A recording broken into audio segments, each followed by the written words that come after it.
Alright, so I looked a little bit more into this case that I went over yesterday, and there's a little bit more to it. I actually have the video up here, and we're going to go over it. My friend on TikTok, Cobra Meg, you should go check her out. She has a lot more followers than I do. She's pretty cool.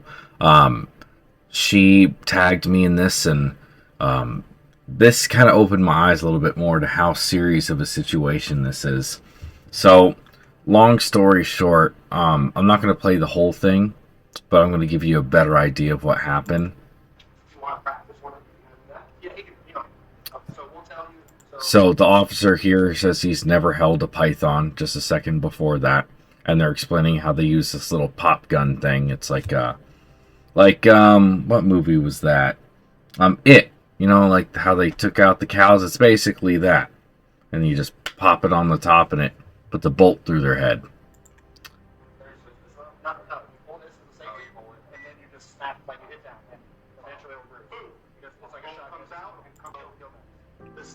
Yeah.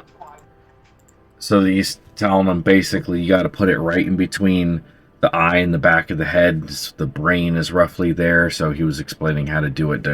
They were trying to kill them humanely. Takes out this big retic.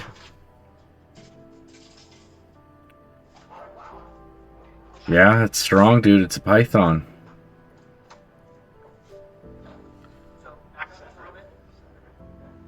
But anyway.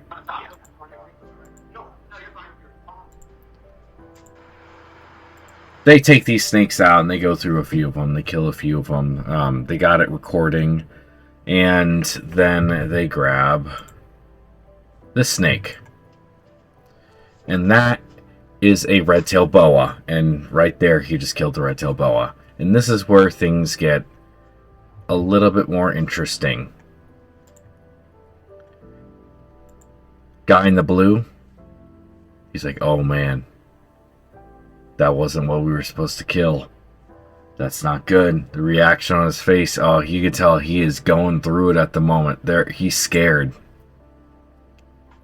Oh, shock.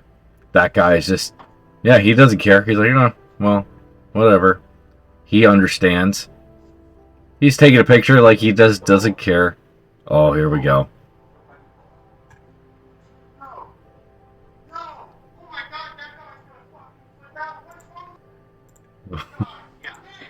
He's gonna flip out. What's wrong with you guys? Yeah, he's gonna flip out. Oh man. I wouldn't know. I mean, if I was in that situation, I would be freaking out. This is like it's irreversible, the thing you just did, and you know that it's gonna screw you over for a long time to come, and there's nothing you can do about it. I think we've all been there. These guys are feeling it.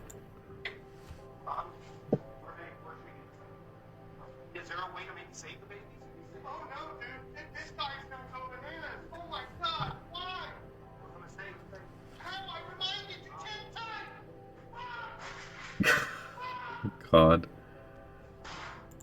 I only laugh because the situation is so terrible, and it makes me feel at least a little good inside to know that the people who were at, the pointy end of the stick here understands what kind of shit they're in, because this is absolutely ridiculous. He said, I told you 10 times. 10 times. So it's not like just some random thing they didn't know about. He talked to them about it, and they still killed the snake. It's like ridiculous.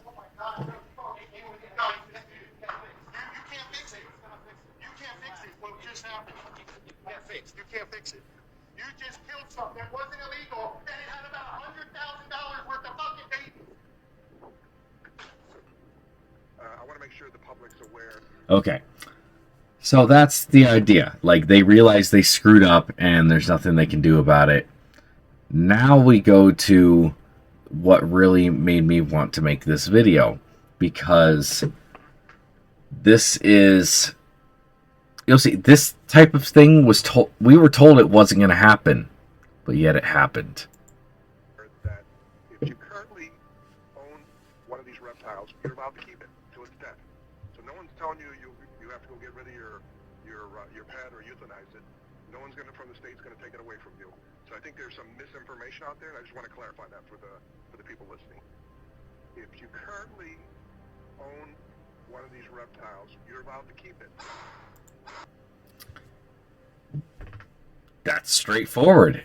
If so, these laws were passed in 2021 or 2020, a couple years back. It outlawed things like tegus and reticulated pythons and Burmese pythons. You had to have special permits if you wanted them afterwards.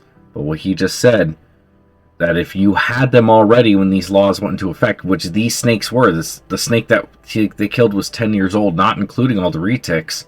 So the guy had applied for the permit. After he got accepted the first time, he got an extension. He went to go get an extension the second time, and instead of giving him that, they raided his house, and because they were told that there was an escaped reticulated python, and then they euthanize all of the snakes, including one that's completely legal. When this guy got these snakes, they were completely legal, and now they killed them all of them, including the legal one, the one he was breeding because that's his job. Well, people don't seem to care right now because it's an animal, not even on the snake side of things.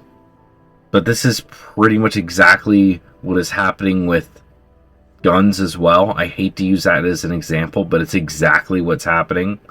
The ATF decides one day that, oh, okay, well, yeah, somebody used a bump stock in a shooting, so now bump stocks are considered illegal. If you had them beforehand, you are now a criminal. You are now a felon because these laws were putting in, and people are like, they'll defend it because they'll be like, oh, the snakes in the Everglades.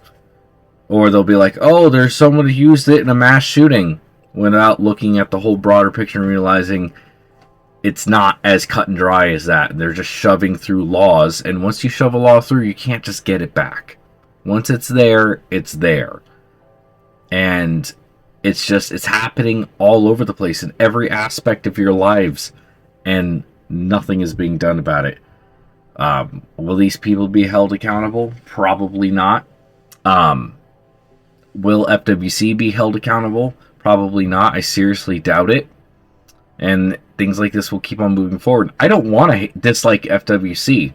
I really don't. I think they serve an important role, and a lot of them are great. But when it comes to this aspect of FWC, the way they do their regulations, it's odd.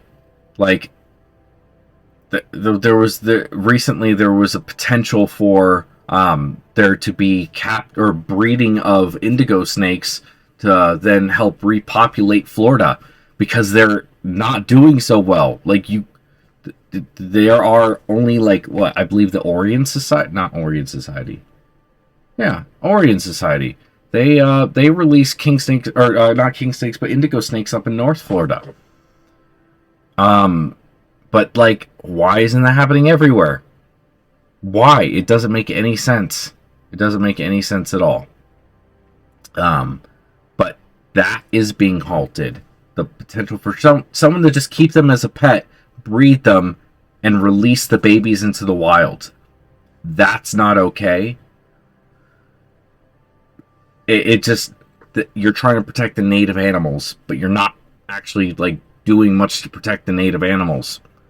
Panthers are moving farther and farther north, and what do? You just pretend like that problem doesn't exist. And it's a constant issue that keeps on happening. I want Florida to stay Florida. I want Florida to be as natural as possible. Is it good that these invasive species are out there? No, it is not good. Are there ways that we could better fix the problem? Absolutely. Are you demonizing pet owners? Is that the way you're going to do it? No. No, it's not. Reticulated pythons aren't even the problem in the Everglades. It's the Burmese pythons, and 90% of the starting base that came from, that the Burmese came from, was because they got escaped during a hurricane. wasn't even a pet owner's fault. It doesn't make any sense. And stuff like this, you're driving a wedge. The state's just driving a wedge in between the people and themselves. And like, I love Florida, and I think that Florida, for the most part, is a great place. This is a ridiculous part of Florida. The fact that this is allowed to happen. And I hope it gets better soon. Sorry, I went on a little bit of a tangent. This kind of stuff pisses me off. And I wish somebody would reach out to me. I'll try to reach out to some people. Try to see if I can do something about it. But no one gives a shit about snakes. So that's how it's going to be. Anyways, thank you guys for watching. Let me know what you guys think down below. And maybe we can make some changes. Who knows? Go check out Cobra Meg on TikTok. She's great. And she is very much a good activist for the reptile community here in Florida.